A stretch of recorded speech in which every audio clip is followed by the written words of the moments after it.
First of all, again, reiterating what other speakers have said, thank you, Dr. Tushar, for having me here. Thanks all of you all for being such a great participating and a very interactive audience, I believe, all of us. Thank you for having me here. I am working at Cooper Hospital and heading the Department of General Surgery. It's one of the newest medical colleges that is a part of BMC. There was KM Sang, Nair earlier, and now Cooper is a new baby out there. And we just began a postgraduate program around 1 year ago. We had our first MS General Surgery students, 10 per year. And like today was very instrumental. One of the parts who was helping us out with our NMC work.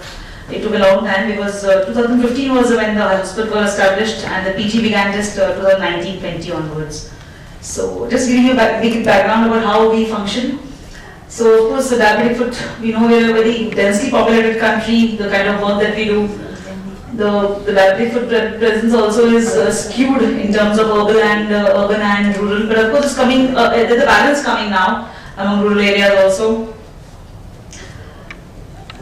Just wrapping up is that we are, even in a public hospital setting, it's difficult to get a multidisciplinary approach team like we talked about earlier. It's much easier in a setup, it's private or a corporate, to kind of have your own people come, because like-minded people come together, willingly. In a public hospital setting, it's difficult to pick somebody up and say, you have to manage my foot, so you have to do the angioplasties. So there are inherent problems that are there in our background. We try to do the best we can. Our role is to kind of pick up the ulcers as early as possible, because patients just come for cleaning and dressing. I don't know how, if you remember your residency days, I think the junior most person is just an intern would actually do that, just like CND. So there will be 50 to 100 patients every morning who somebody is just writing CND, and we don't know out of that how many diabetic foot. So I began a clinic around 4 years ago with the help of Lions Club, who donated certain equipment. I began a Harris mat. I don't have any of this, okay, so it's a single woman show, okay. So there is a Harris mat, there's a baptisometer. I try to pick up the patients. I try to engage the medical department to send me patients who are not having an ulcer. Not much progress along those lines also, because they also have their own limitations, I can understand. Their OPD is around 300, where will they kind of refer me, and it is a little chaotic in a public hospital setting. But we are trying to do the best we can under the circumstances. So this is a very small team of mine. I have a lecturer, I have a few residents, I have dressers. I can see an orthopedic surgeon, but I think he's there only in the photograph. Okay, so Arshad is there, but so I am there in the middle. Okay, and there. More importantly, I have Lions Club of Juhu, who supports me a lot, because they supply the footwear to me. And I'm known as OPD. When I run the OPD, people keep asking me, oh, chappal ke wale madam kahan baithti hai? So more than anything else, of wound healing or anything else, the kind of patients who come to me are the ones who are looking for footwear, because that is where I come from, and that is where most of our patients come from in Mumbai. Okay, they don't have footwear. They only have slippers, or they do not have footwear, as simple as that. So they come to me, I think, for footwear. That's it. So we have a Harris mat, a very, very basic thing in the OPD. You can see the OPD is very narrow. I have a biogeometer in one corner, and that's how I do the testings. We get very basic testing in those 1 or 2 hours, where general surgery OPD also is running on side by side. I'm trying to see this patient on one side, one room, and we get some few readings, and I just try to get off-roading footwear, because that's where the Lions Club people help me out. They supply free footwear, and one vendor is giving me a discount. I don't try to see the quality of the foot that is used, because I really can't bargain, or I can't get anything better out of that. So if the patients are getting, the wounds are healing, like someone said, you said that 25% ejection fraction here, lekin chal raha hai na, to that is it, his wound is healing. The amputation rates have come down significantly.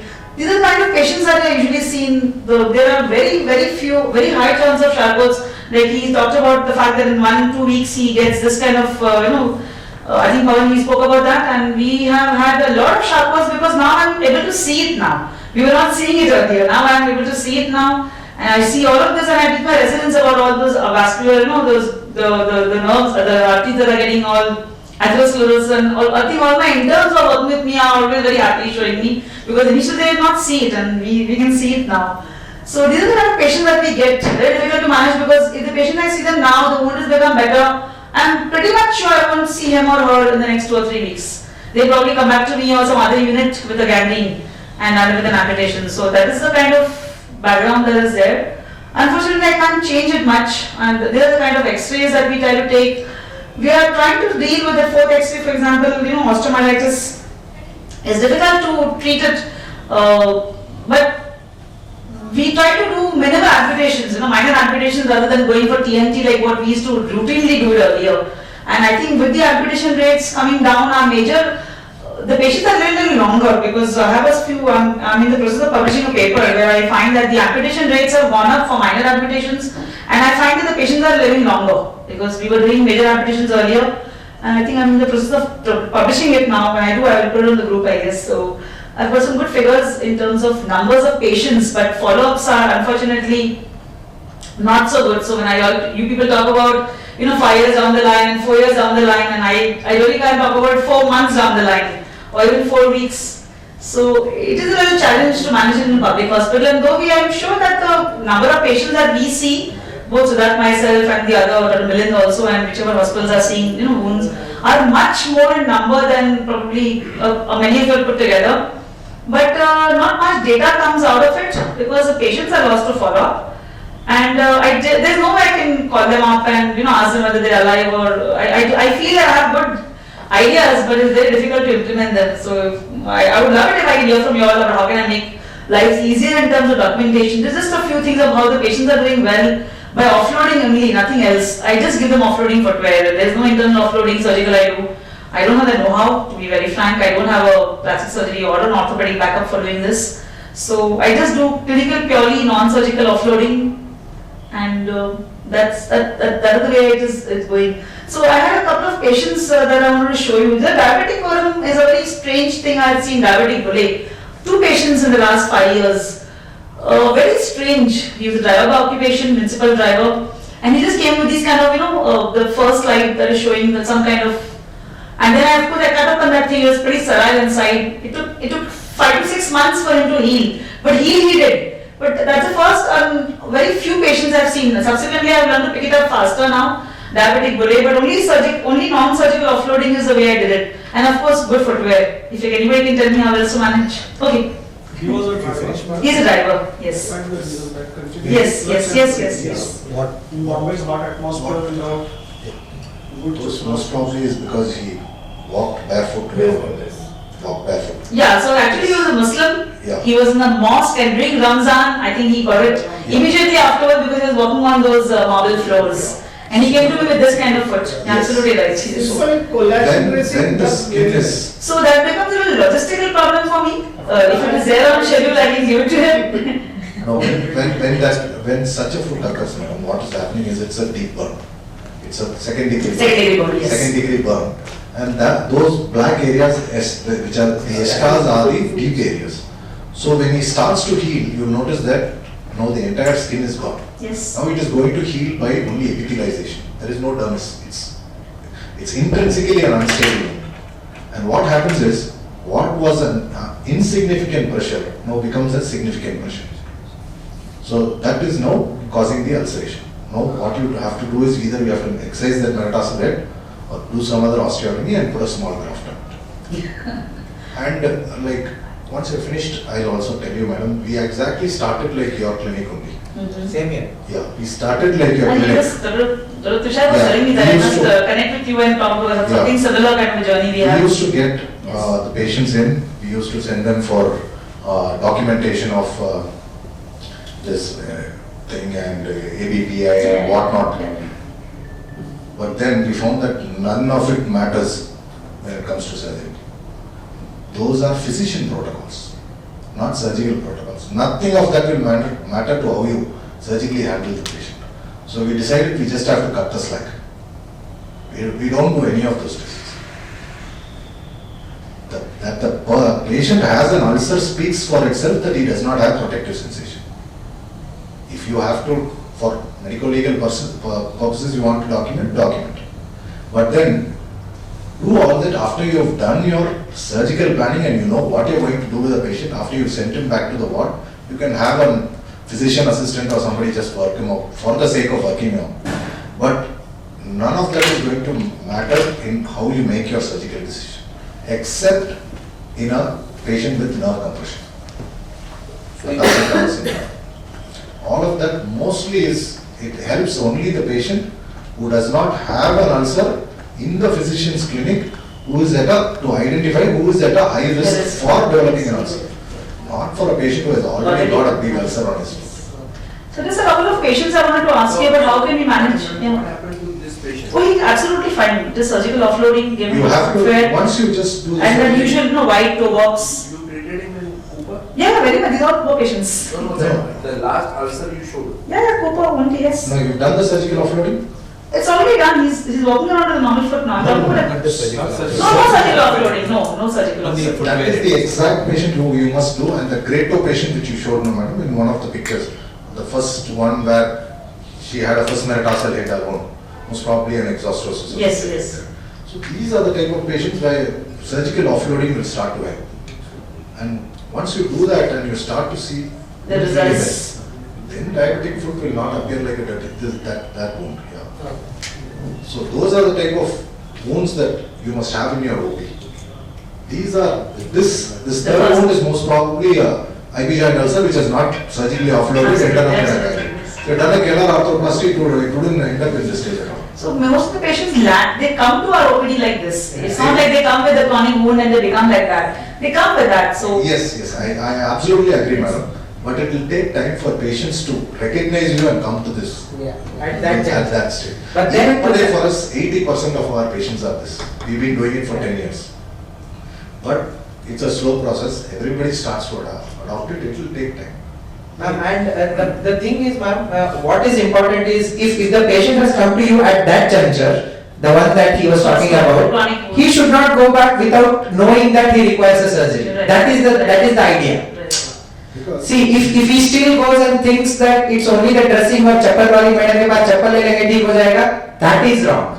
He has to be told that there is a set of surgery which when done on you can heal this wound. That is what is important. In fact, at one stage, I remember asking Dr. Madhu that when a person comes with a callus, which he feels like, and plus it's painless, Yes. so he feels it's a very innocuous thing. Yeah. How do How I to tell him that I'm convince going them? to offload? How to that's what convince them is an he issue said, actually. It will happen, madam. It will happen. It's not only about the patient's education, the reference should be fast enough by the general practitioner. So once you show them the result, Yeah, Patients will refer. Don't think result, madam. I am telling you, these patients will get you more patients. the patient is what. He doesn't want it, already full. No, this also, no, it's not like that. This is a part of what I do. So I can't devote 100%. There's no way I can do that. So anyway, these are a couple of patients which is very difficult to manage from in a public hospital setting. I know it's osteomyelitis, probably beyond. It's very difficult to manage without doing a BK. No, you must do OPD. You should not, that's why we told class 4, madam. Okay. Class 4 is where you cannot get a functionally salvageable foot. Do not waste public medical resources on such a foot. Amputate. What about those earlier talks we heard about No, doing this is totally different from what. This is not Charcot's, ma'am. This is This is osteomyelitis. osteomyelitis is totally destroyed. Nothing is there.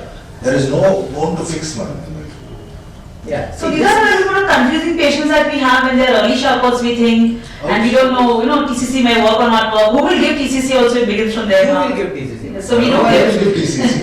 TCC only works in a foot that has not dislocated. Yeah. Where the structure is still intact, where Praveen showed only. Yeah, the earlier ones, Pawan the showed earlier only ones, difference. Once the foot has collapsed, then it requires surgical fixation.